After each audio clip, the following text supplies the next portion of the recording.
Првото нешто на кое што помислувам кога ќе се спомене Монтесори е почитта кон детето како индивидуа и неговиот ритам и остварување на потенцијалите што ги поседува во една околина во која што се чувствува слободно. Таа околина е опремена да ги збогатува со знаења кои што се одлична основа за надоградување во понатамошниот живот. Или што би рекла самата Монтесори, ништо не е во разумот што не поминало низ сетилата. Се сеќавам на првата слика кога пристигна во Монтесори пред неколку години. Тоа беше слика на која има две дечиња, не постари од 3-4 години, кои сами се сечеа јаболка, седејќи надвор, без никаква помош.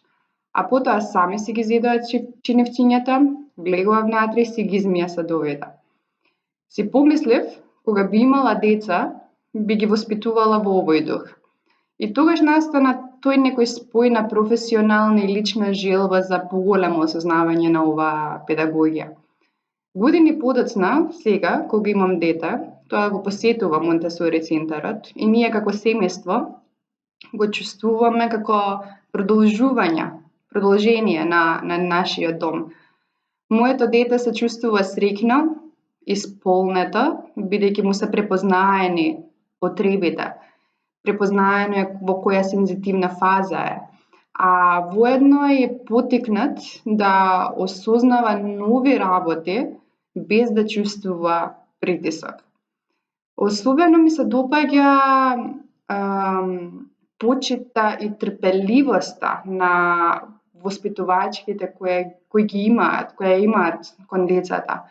Тие се секогаш достапни и расположени да одговорат на било какви прашања кои ние како родители ги имаме во однос на развојот на децата. Кога ќе помислам на Монтесори дете и какво е тоа?